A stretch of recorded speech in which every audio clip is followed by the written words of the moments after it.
I was in search of a way to imbue the fragrances with extra woodiness. And that's how I came up with this idea of aging the fragrances in wooden barrels, right?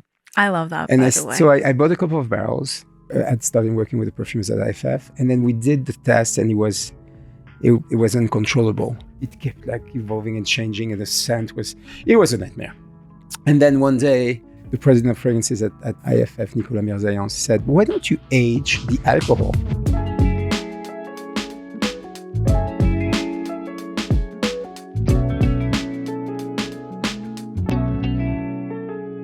Hello, Fabrice. Welcome to Scent World. Hello. Yeah, I'm so excited to be interviewing you today. I'm so happy that you are. Makes me feel very proud that you are dedicating some of your time to interviewing me. Thank you very much. Oh no, I love Scent of Wood. I love everything that you make, and the honor is all mine. Now, you have had a fantastic career in fragrance over 25 years, starting at L'Oreal with Lancôme, and then spending 16 years at an agency, Select & Y, working on some of the major fragrance campaigns, working a lot with celebrities and celebrity fragrances.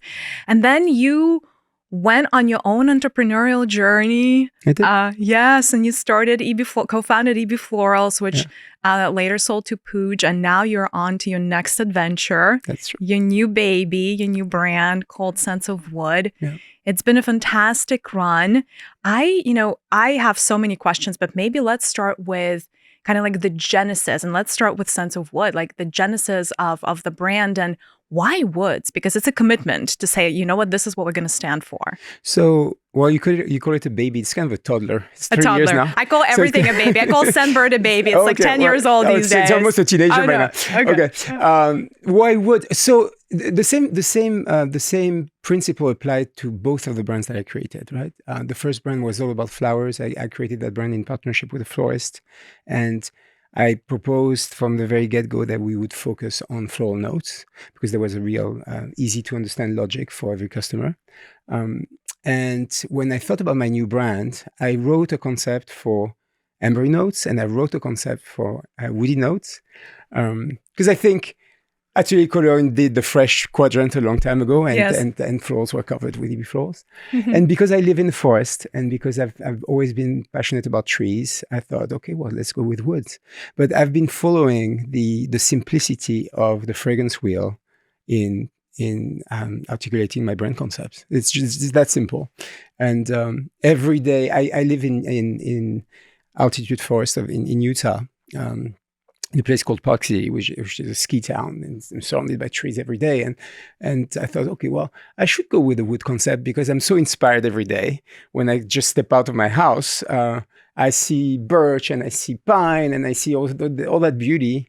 And it's going to be like an ongoing motivation for me to do justice to such beauty from a fragrance perspective. So that's how the idea was born. Yeah, it's a rich territory. I don't think you'll ever run out of things to create. Very. Oh, I always say, so we create a new fragrance every month because we created the brand originally around this idea of a subscription service, right? And we take our customers on journeys that last 12 months, and they receive 12 different fragrances.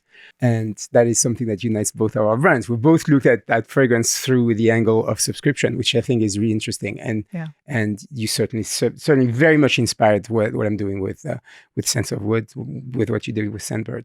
And I always say, if I could do this for 100 years, a fragrance every month, and I would still come up with trees and still come up with woody notes and still come up with ideas and accords because it's infinite, and it's not only the true to nature.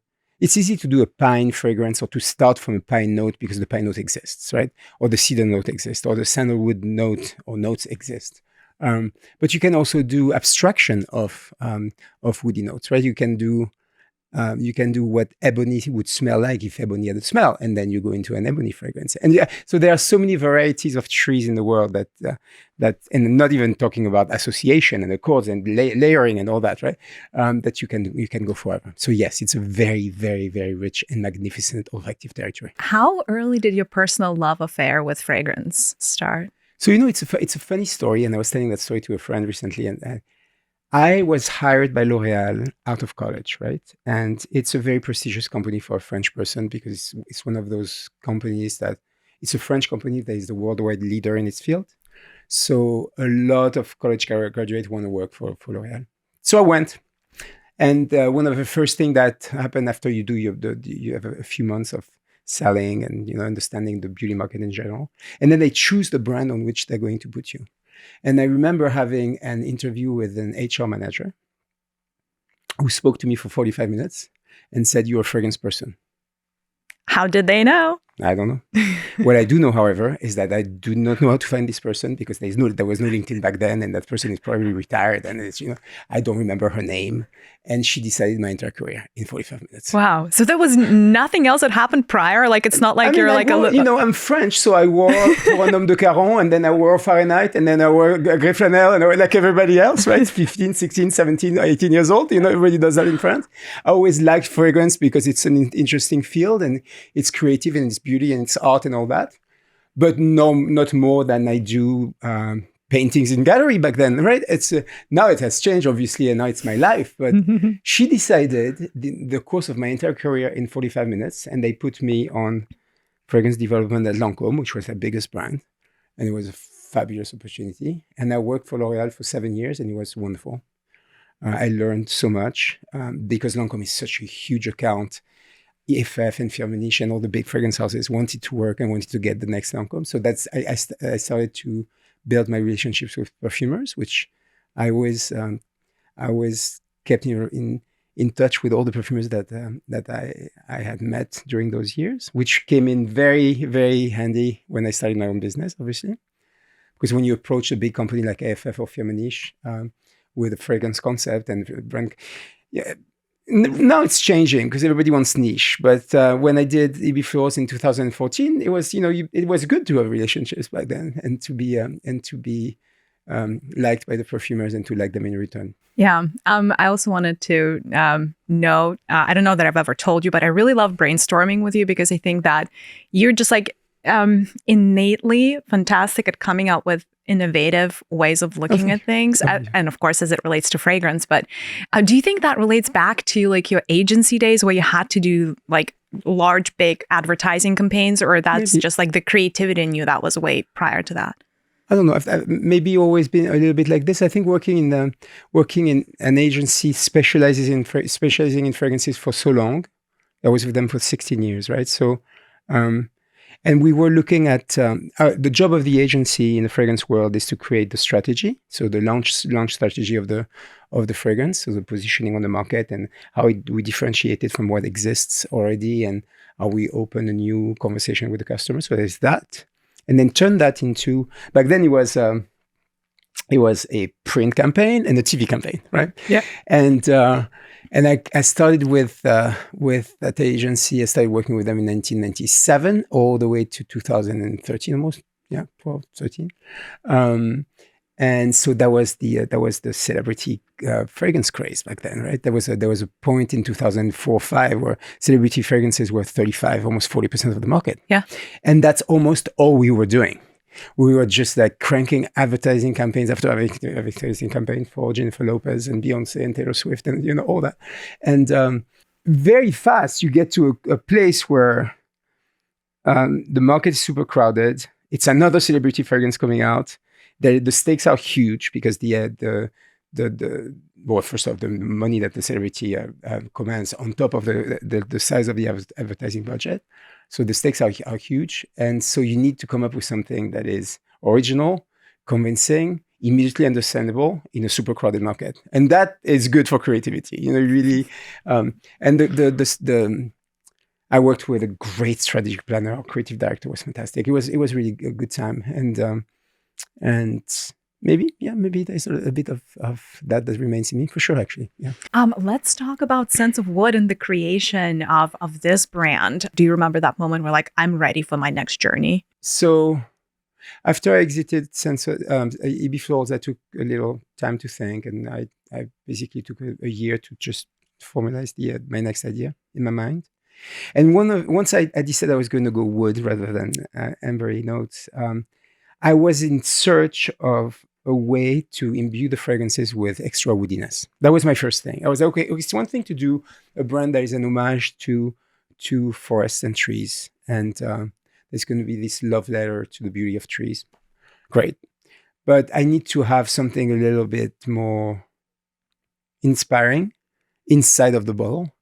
And that's how I came up with this idea of aging the fragrances in wooden barrels, right? I love that, And by the way. so I bought a couple of barrels.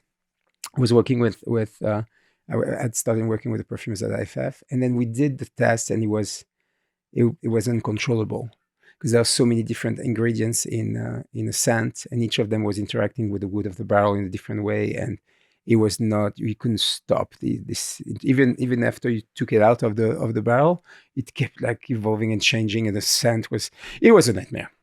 And then one day, the president of fragrances at IFF, Nicolas Mirzayan, said, "Why don't you age the alcohol?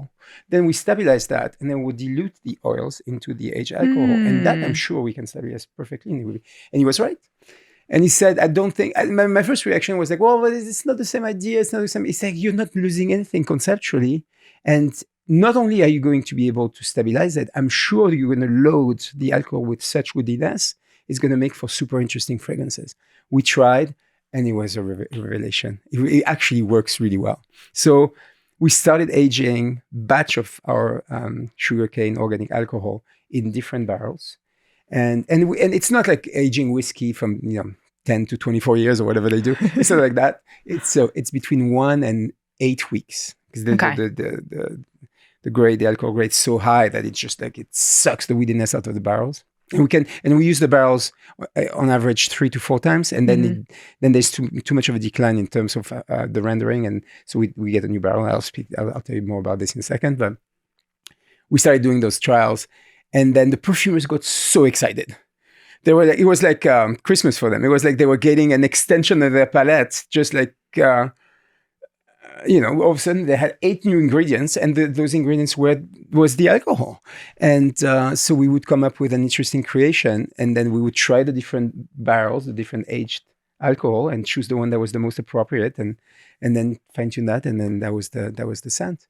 And I must say, IFF has been an incredible partner to work with because 1, they've been extremely patient. 2, they've been extremely imaginative in how to make this whole thing happen, and then 3, there's a genuine excitement on the part of the team about what we're doing together. It's like there's this feeling of using 100% of the fragrance. Usually a fragrance is the dilution of essential oils into a neutral matter, which is ethanol, which we try to keep as pure and as possible. Right? That's the whole idea. Here we have scented oils diluted in scented, basically the entire 100% of the thing smells and interacts with one another. It's a really interesting experiment from a chemistry perspective, if you will. And so everybody's excited about this, and so we keep exploring. How many different kinds of wood barrels have you tested? So we've tested 15, and we're currently working with 8 now, routinely. Yes. Is it because they give off more of a scent? Like, how did you disqualify the rest of them? So we use 2 kinds of barrels. We use new barrels, and we use vintage barrels. Mm-hmm. Some of the vintage barrels are just what comes out of them is not pleasant, and is not workable. You cannot. And some of the new barrels have too little of an impact. So that's how we discarded the ones that we didn't use. However, the ones that we used and that we're currently using, the new barrels that we purchased from a barrel manufacturer in Cognac, France, called Segamoro, we buy an acacia barrel, for instance, from them. And it's always going to be the same barrel with the wood coming from the same forest, and it's charred the same way. Mm-hmm. And so when that barrel is exhausted, I can buy another one from them, and I keep. Yeah. The vintage barrels, however, it's an entirely different story. I will never find the same exact cognac barrels that has been aged in the same exact place by the same exact people for the same exact amount of time. So the barrel for plum and cognac, for instance, is now finished. We cannot use it anymore. So we have a lot of alcohol that we have aged and that we keep and that we keep using, but we're going to run out at some point. So it's actually interesting because it introduces the idea of vintage in the fragrance industry. And limited edition, truly limited edition. Yeah. No choice, it's limited edition, right? It's not a marketing ploy. It's just like, it's a limited edition because it is. And so the original Pramin Cognac, which we are now going to call Vintage 2020. I love that. Yeah. I love that you're borrowing from the wine and it's good. They've been explaining all of this to consumers for 100 years, and now we're hijacking it. Just perfect. So that the Vintage 2020 will run out in a couple of years. We have enough to go for a couple of years, and next year we're going to launch a new vintage of Pramin Cognac called Vintage 2024. And what happens in that case? So Pascal Gorin, the perfumer, and I we're getting the new barrel, and we age the alcohol, and we dilute the oils, and that forced Pascal to do a new assemblage of the ingredients. So he tweaked the way the formula was organized to match the new barrel. We pushed the vetiver, we pushed the gourmand note. It's a little less boozy, and it's the new. Yeah, it's cool. It's quite amazing. And if you smell them side by side, it's Pramin Cognac, in both cases. But there's a difference. Yeah. And the difference comes from the work that we had to do to accommodate the new barrel. Are you going to number the bottles for the vintage launches? It's almost like you have to. So you know how medallions are gold like this? Yeah. So the 2020 vintage has a gold medallion, and the 2024 will have a black medallion. I love that. Yeah. Collectible. Yes. Nice. Wonderful. Yeah. So let's talk about the beautiful packaging. It's, a stunning, stunning bottle. What was the process of creation? How long did that take? Because, there's great attention to detail, and I just really love your bottles. So thank you very much. I worked on them with my friend Marc-Ange from Bloom Studio in Paris, and actually in Los Angeles as well, who is a dear friend of mine and an amazing designer. And my brief to him in the beginning was, I collect Japanese ceramics. I love Japanese ceramics. I love Japan in general, and I love Japanese ceramics. And I collect them, and I showed him a couple of the ceramics that I had, and I said, I would like to do an opaque bottle. I think that too was inspired by the fact that EB Florals had the most transparent bottle possible. Yes. It was made of pure crystal. Yeah. So it was like this incredibly shiny, beautiful object of transparency. Yeah. And I wanted the bottle. You wanted the opposite. I wanted it to be opaque. And I wanted it to be opaque in homage to Japanese ceramics. And we worked on different shapes. I'd drawn a couple of things, and he's such an amazing creative mind. He came up with this idea of the medallion. It was like, it's like a little belt. It's like kind of like a little bit martial arts. And at the same time, we'll have this way of signing a bottle that is very unique. We came, and those are the new colors, right? So we came with the idea, and I wanted it to be refillable, hence the screwable spray. We came up with this part quite fast, and then we started working on the cap, and that was quite complicated. My idea for the cap in the beginning was to have a different cap for every single scent that would represent the branches of the tree that the fragrance was inspired by or extracted from, and it was impossible for two reasons. One, it's very difficult to. I wanted to have a heavy cap, a beautiful cap like this one. It's very difficult to do like complicated shapes on a material like this. And number two, it was extremely expensive because you required one mold per cap. Yes, that's a very ambitious project. I know, and it was kind of silly. But in the beginning, when you create a brand, you dream, yes. and then you see what sticks. And so I was dreaming hard on this one, and my idea was that we're going to have all the caps, each of them being a different tree, and my collection is going to look like a forest. That was my idea. God, it was a cute idea. I give you that. And it didn't work. And so after a while, Marc-Ange was like, okay, well, why don't we do the abstraction of a tree that will unite all the trees? I'm like, sure. And that's how we did this. Just like the trunk and one branch, and I love it. And then we put this on that, and then we looked at it, and I was like, that looks really pretty. This is really nice. I love this. And we launched that, and then we started getting comments on Instagram. Love this heart-shaped bottle. This heart-shaped bottle is so beautiful. It reminds me of a heart. And I had not seen a heart one bit. I can see it now. I also didn't see it before. I'm like, this is clearly a tree. Exactly. Well, it was a heart for people. Okay. And to each his own. Oh yeah. And so now I call it the heart of the forest. Oh my God, I love that. And it was clear. I mean, it was definitely the community who said, it looks like a heart. People were talking about an old fragrance by Christian Lacroix from the early 90s called C'est la vie, that has a heart-shaped bottle. And oh my God, it reminds me of Christian Lacroix. And I knew Christian Lacroix very well. That's when I started my career. I was like, really? And absolutely. And you put them side by side, they don't look... but anyway, the heart of the forest. I love that. Yeah. And then the reason why we have different colors on our website was this idea of customization. I just wanted to push this idea of customization as much as I can. So we're launching new colors now. And those new colors are the ones that we're going to use for our collaboration. So, which we might speak about a little bit later. So yes. I think you guys are the only brand I know that has 3 different brand names. Yes. Yeah, another thing in the spirit of innovation. Another thing that I wanted to do differently. Yeah, I thought, there's so much emphasis in marketing being put on respecting the brand and the brand codes, and it's Chanel is Chanel everywhere, the same size, the same font, the same black, the same everything, which is makes sense. That's what supports brand understanding and brand repetition and brand awareness and all that. I don't know. Since I didn't have any partner to contradict me, I decided I was going to do something a little different. And I was going to give more than one name to my brand. And so I am French. I live in the US and I'm in love with Japan. So I started with French, Japanese, and English, right? And I did Sense of Wood, Shinrin-yoku, and Lame du Bois.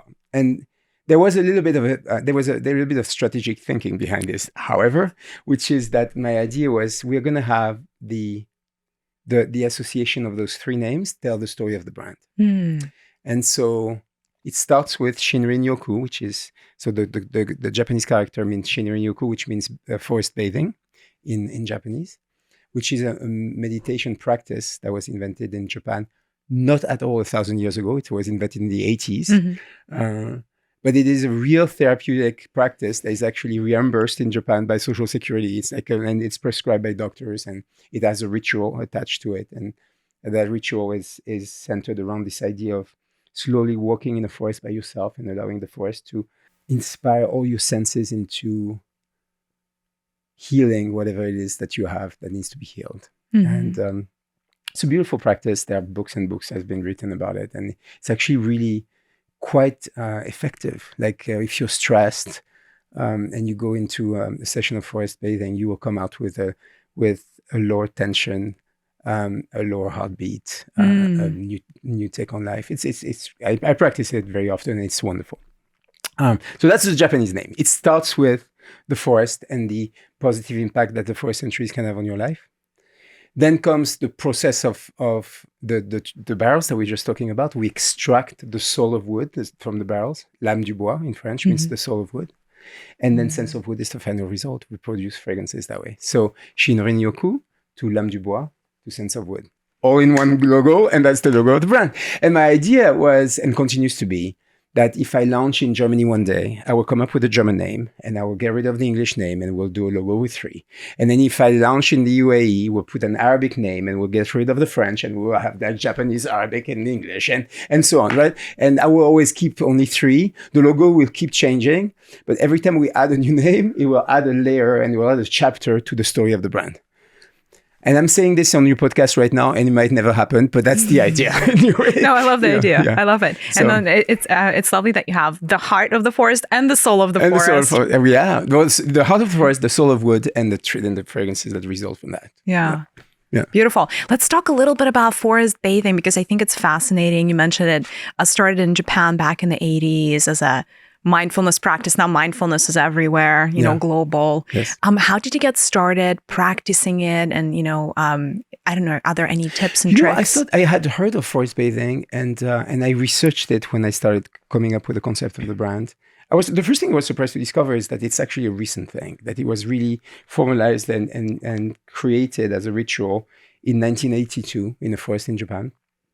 When you hear about it, it sounds like it sounds like something that is being invented when yoga was invented, right? 4,000 years ago or something, right?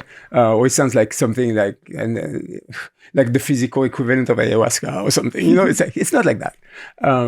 And it's slowly coming to the US and coming to Europe. And now you have hotels who are proposing forest bathing sessions, and you have people who teach it, and there are certifications, and there's a whole industry around this idea of forest bathing that has been created and that is thriving. And it's just, like I said, it's just a wonderful practice. It's not, I mean, there are books like the one that we have here. Yes. Yeah. Let's talk about those. Yes. So we have two of your favorite books here. No, thank you. Oh, really yes. So this book, Healing Trees, a pocket guide to forest bathing, it's what, 100 pages? It tells you everything that you need to know to start practicing. It tells you what it is, it tells you how you do it, it tells you what you're trying to get from it. And then it's just a matter. It's a little bit like meditation. It's a form of meditation. It's a solo walking meditation in a natural environment, right? Mm-hmm. And yes, there are steps to it, and there's a way of tuning yourself to the forest and becoming more and more efficient in the way you meditate. But just like if you do yoga and you end up your yoga session with a meditation, in the beginning your mind is wandering everywhere, and then it's just that you get to correlate a little bit better every time, and you get more mindfulness and more wellness from it every time, and it's the same thing. But it's just inspired by the magnificence of trees and by their visual impact, by their smells, by the noise of the birds in the trees and the wind that ruffles the leaves. And yeah, it's pretty cool, actually. Yeah, I'm actually really curious because, like, I mean, obviously different trees have very different energy, right? Like, do you feel different, like in a redwood forest versus, I don't know, like in a fir tree forest? For sure. And also you feel different in the same forest and different seasons. So I live in a place that has 5 to 6 months of the year everything is covered in snow, right? And then we have like a short spring, a magnificent summer, and then we have like this crazy fall with the golden leaves and red leaves, and it's incredible. And then the snow falls and everything is covered in snow. Those are almost four, but three very different forest bathing in the same place with the same trees, right? For when you go forest bathing in the winter, and then there's the weather, right? When you go forest bathing and it's like it's snowing or it's blizzarding or it's like, it's one type of intensity. When you go forest bathing in the snow on a day where everything is calm and beautiful and blue, and it's another one, right? And then the fall brings you different emotions, and then the summer does that too. And then you start building a personal connection to the place. You're just like you start building personal connection to individual trees. You can. Yeah, I was actually reading up a little bit on forest bathing, and one of the techniques that they recommend is touching the leaves. And it doesn't have to be the trees; it could be, the grass and the moss, and like the scent that these plants elicit when you touch them. It's like very, like it adds to the whole experience, makes it more tactile. I thought it was wonderful. I was in an herb garden the other day. I was totally, like checking out rosemary and thyme, and I'm like, oh, I love just touching those leaves. And I don't know if you do that in the forest. Yeah, and you choose an object and you keep that object in your hands, and then you start having that dialogue with an object. Could be a stone that you found at the foot of a tree. It can be a branch. It can be a leaf. Indeed, it can be a piece of bark. You can even do. We started doing this at the very beginning of the brand, and I've promised myself that I was going to do it again, and we haven't yet, but we will. You can even do digital forest bathing, and by this I mean doing a forest bathing through a Zoom call with somebody who leads the session, and everybody comes with their piece of nature that they have collected, and then you tell each other stories, and you take each other through your journey. It's kind of cool. It's a different way of interacting with nature. I remember doing this during COVID. And maybe we should do it again as a way of, I don't know, rewarding people who just are in love with the brand, or I don't know. Yeah, and the trees are fascinating. I've been learning about the trees thanks to the books as well. But they're really a network, and they're really communicating to one another. Yeah, right? And they use mushrooms for that. Which prompted us to create a mushroom fragrance for our next collection. Yeah. Oh my God! Yes, I can't wait to smell that one. It's very cool. It's very cool. It's very unique. It's a creation by Mackenzie Riley, and I'm very proud of it. Talk a little bit about your process of briefing the perfumers, working with the perfumers. So it's an idea that came to me back in the time of EB Florals. I feel that fragrance brands do not differentiate necessarily themselves from competition in the way they brief perfumers. They differentiate themselves with their bottles. They differentiate themselves with their olfactive territory, certainly with their design, of course, with their branding and all that. But I feel that when you create so much story, so there's so much storytelling, and there's storytelling behind every good brand, right? That should impact the way you talk to perfumers.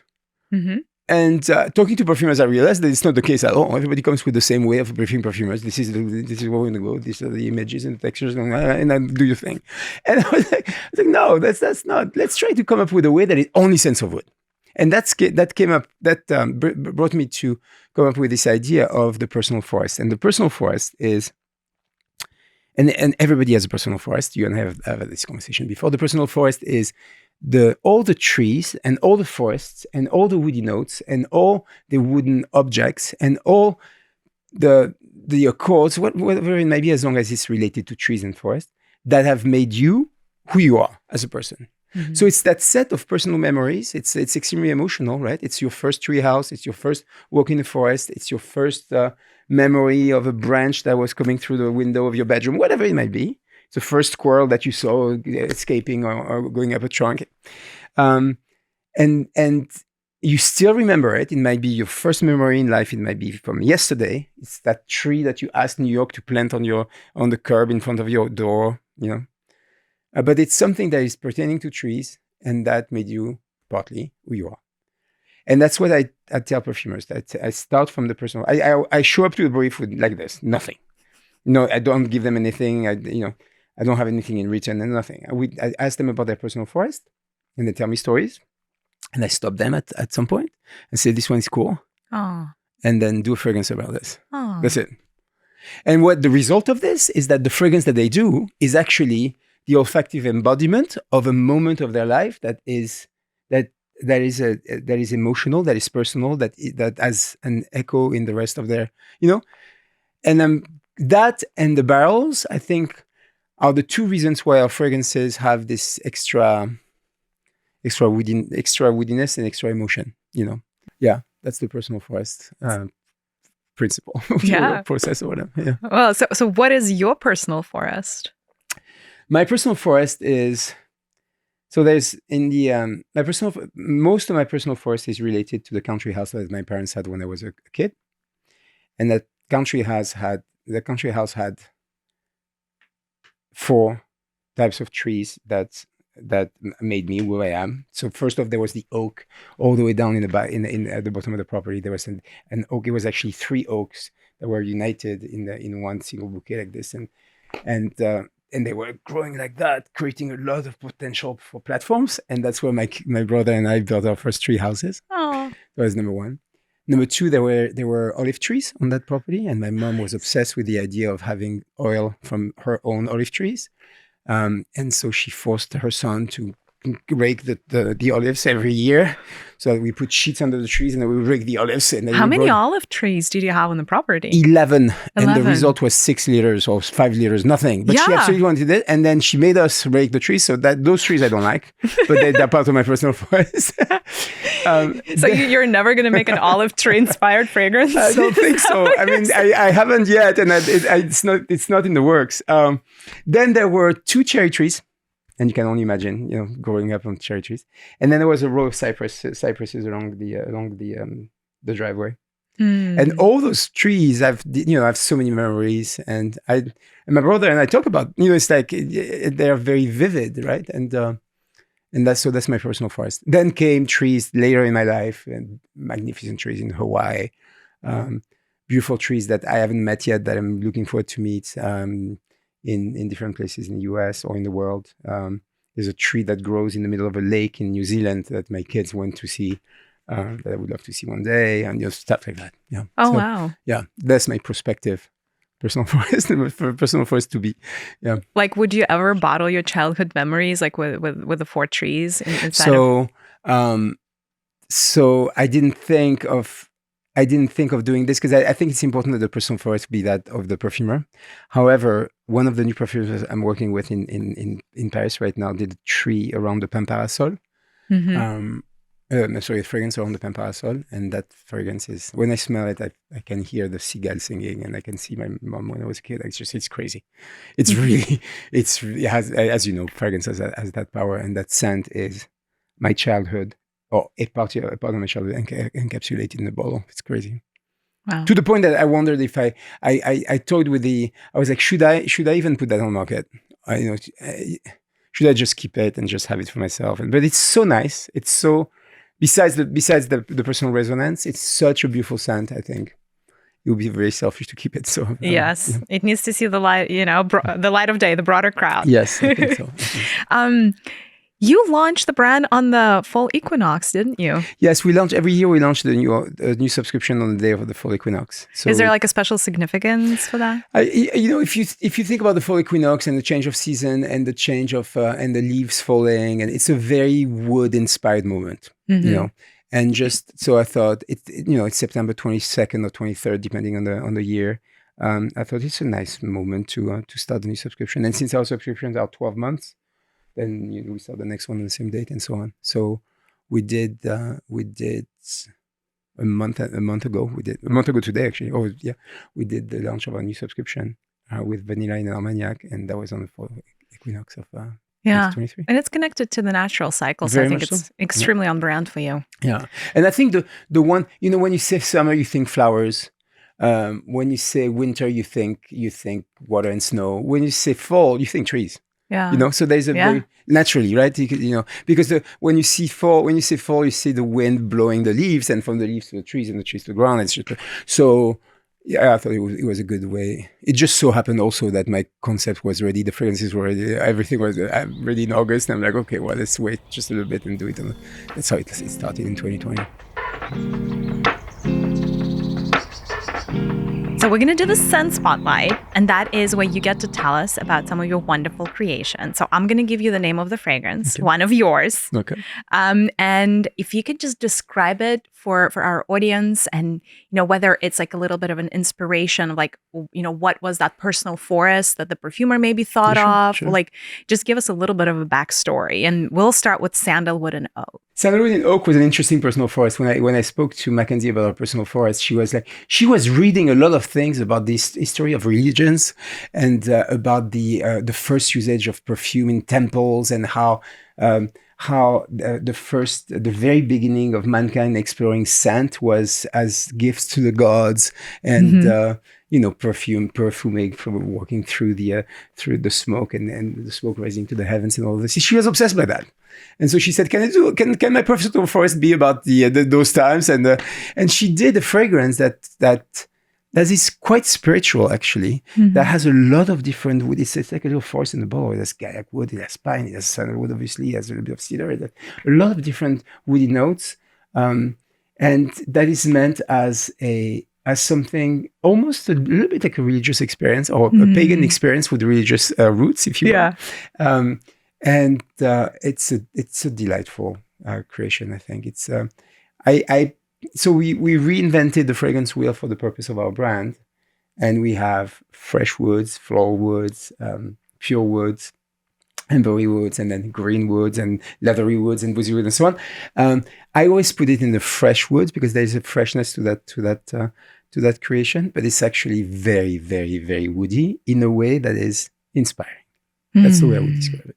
I love that. That's a great story. Thank you. The next one is Cypress in Oak. Cypress in Oak is also a creation by Mackenzie. Cypress in Oak is an interesting fragrance. In the beginning, it didn't find its audience, and now we have die-hard lovers of Cypress in Oak. It's the opposite of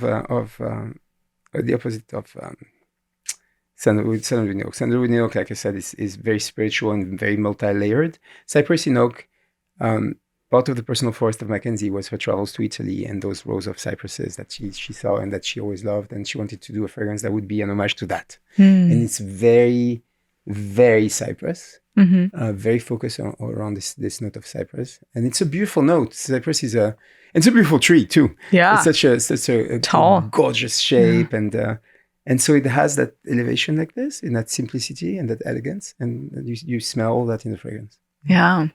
One of my favorites, Orange and Chestnut. Orange and Chestnut is an interesting story. So Orange and Chestnut was not created for Sandalwood. Really? Yeah. Orange and Chestnut was a fragrance that Carlos Benaim created for himself. And he created it as part of an internal exercise that IFF did with their perfumers, where each perfumer was tasked. And I don't quite remember the reason for this, but each perfumer was tasked with creating a fragrance that would be a summary of their life. And Carlos created a fragrance that he grew up in Morocco and orange blossom is the smell of his childhood. And then he worked very recently at the end of his career. He's 76 years old, 77 years old. And as you know, one of the living legends of perfumery, if not the living legend of perfumery. And he created, in collaboration with the chemist at IFF, a note called Amber Extreme. And between the two bookends of his life, the orange blossom and the amber extreme, he wanted to do a fragrance, and that's what he did. And when I briefed the perfumers on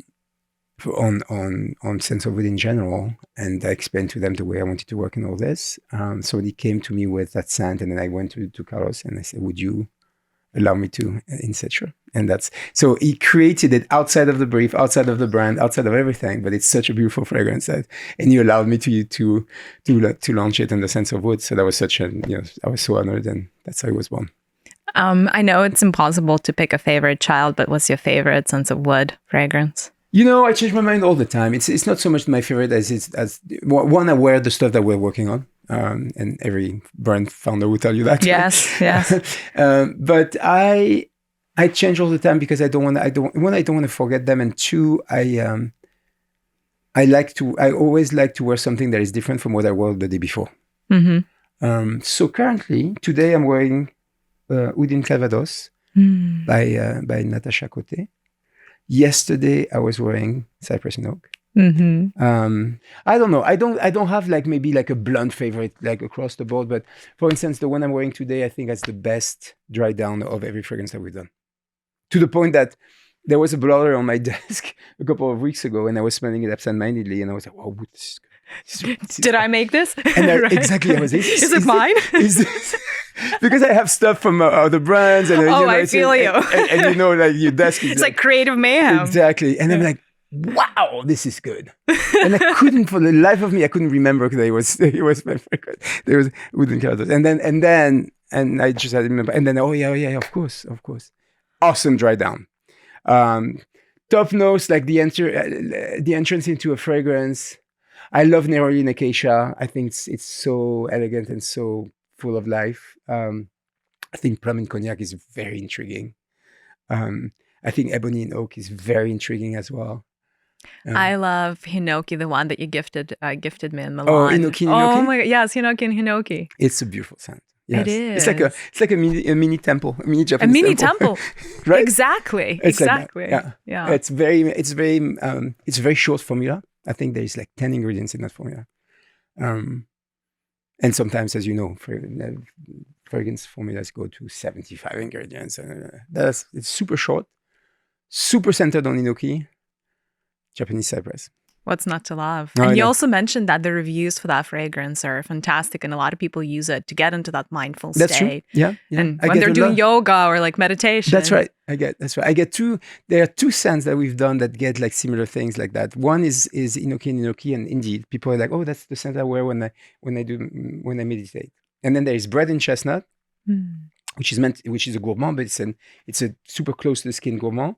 And people say, that's my scent that's the scent I wear to go to bed. That's the scent I wear to just relax and be. Yeah. It's cool. I love little slices of life of customers. Like when you get them like that, it warms your heart. It's almost hard to avoid an aromatherapy benefit, I think, when you're working with the woods. Yes.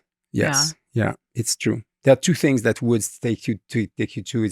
One is that the personal experience, and the other one is the realm of home fragrance, candles. Are such an obvious extension of a woody scent.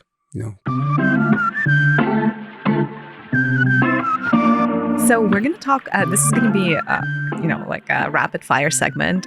Sure. We'll see, but like I would love to get your associations. I'm going to give you different types of woods, trees, and you just tell me the first thing that comes to mind, like maybe a feeling or a memory or like anything. Okay, sure. American oak. Kentucky. Love that. French oak. Forêt de Fontainebleau. It's interesting, actually, or that's not rapid. I'm going to expand. No, you expand. It's fine. The difference between American oak and French oak is very similar to the difference between American civilization and French civilization. Like in terms of the way way they smell and what they give to the alcohol and all that. American oak is expensive and immediate and happy, and French oak is a little bit more standoffish and deep and serious and has more cerebral. Yeah, it's fascinating. So anyway, no, I love that. No, this is perfect. Chestnut. Christmas. Oh, I love that. Acacia. White flowers. And the reason I'm saying this is because acacia is a barrel that is being used by winemakers to extract white floral seed from their wines. And it's, and once you've experienced that and you have had those conversations with barrel manufacturers, you see it, you smell it, you drink it. So that's why. Yeah. Cedar. I have a complicated relationship with cedar. I have time. Okay.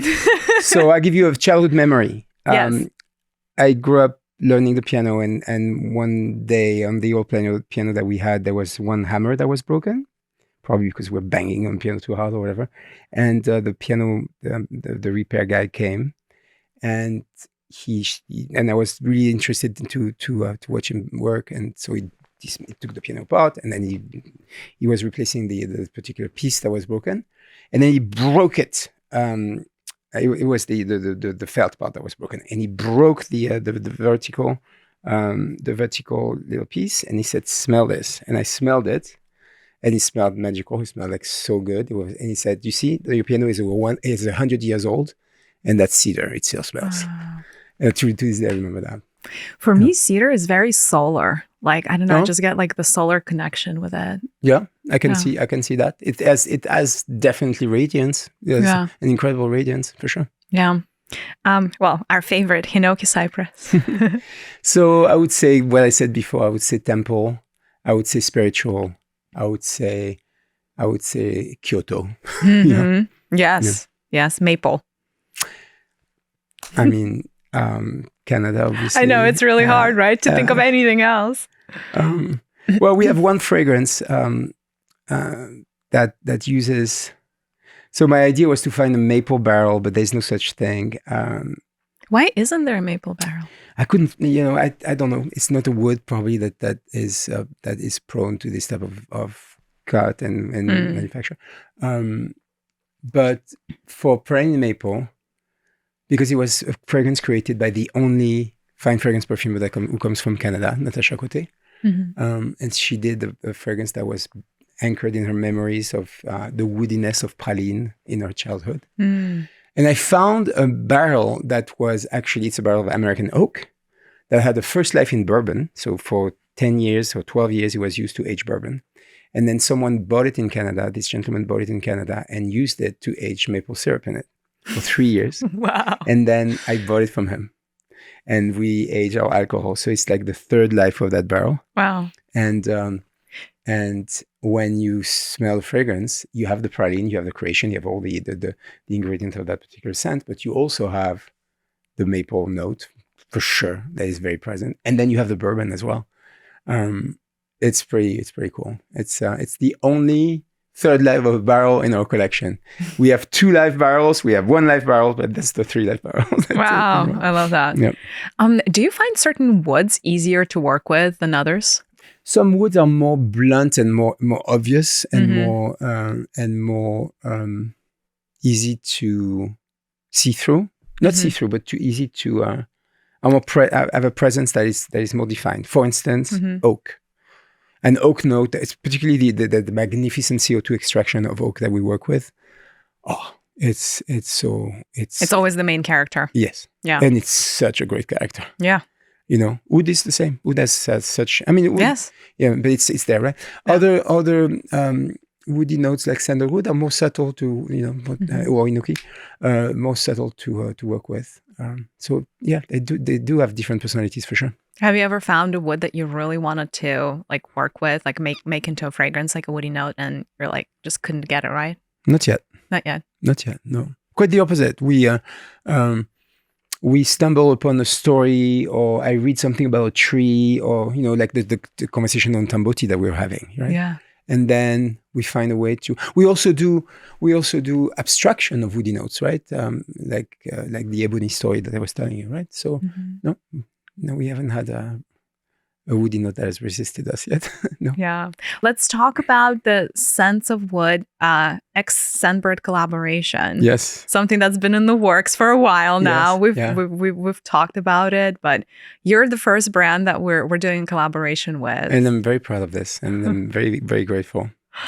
I think, okay, well, let's just say this.